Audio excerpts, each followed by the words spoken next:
So what we have here is we have a man lowering his truck down this hill using this rope wrapped around the tree. Now the truck weighs 3.4 megagrams, the hill slope is 20 degrees, the coefficient of kinetic friction between the tree and the rope is 0.3, and the maximum this man can pull on the rope is 300 newtons. Now what we need to find is the number of times this rope needs to be wrapped around the tree in order for this man to be able to lower the truck at a constant steady rate. So that is what we're going over in this video. If you want a video explaining frictional forces on belts and these equations, you can click on this video link, and if you find this video helpful, hit that like button and please subscribe.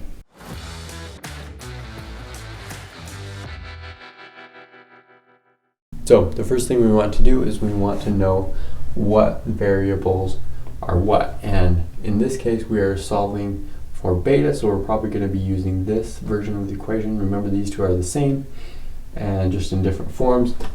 And so in this case, the impending motion, or the motion, is down the hill, so T2 is going to be on this side of the tree.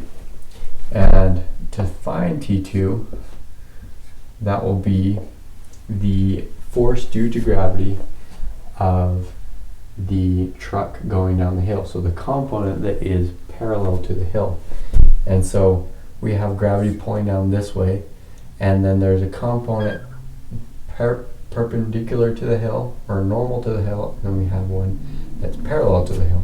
Now this angle right here is this 20 degrees, and then the force of gravity will be 3,400 kilograms multiplied by 9.81. And then the component of that is parallel to the ground is going to be the sine of 20 degrees. So this will be 3,400 times by 9.81, and that will give us an answer in newtons, and then multiply that by the sine of 20 degrees.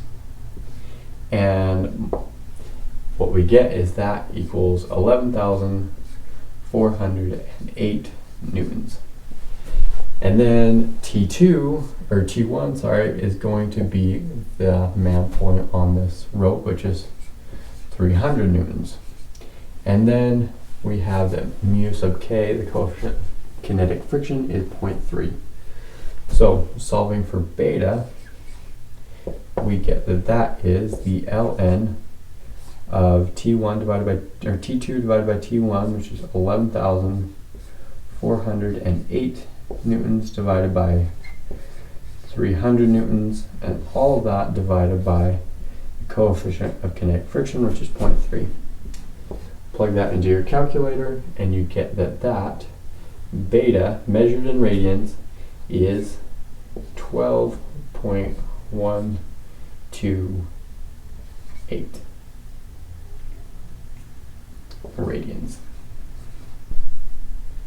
In revolutions, that is 1.93 revolutions. So almost 2 times wrapped around that tree. So while this problem may actually occur, I doubt all this math will be involved when they actually lower a truck down a hill like this. But nevertheless, I hope you found this helpful. If you did, hit that like button. If you have any questions or suggestions, leave them down in the comments and I will reply to them. Down in the description are some links to Amazon and Teespring where you can go and buy some merch from Student Engineering, like this shirt. I've gotten the Student Engineering logo on all those, on hoodies and shirts and t-shirts and mugs and stickers and stuff, and buying that helps me out a lot. So if you're new to this channel, my name is Preston Palmer, Student Engineering, and my goal is to help other engineering students like me better understand engineering. So if you found this video helpful, hit that like button and please subscribe.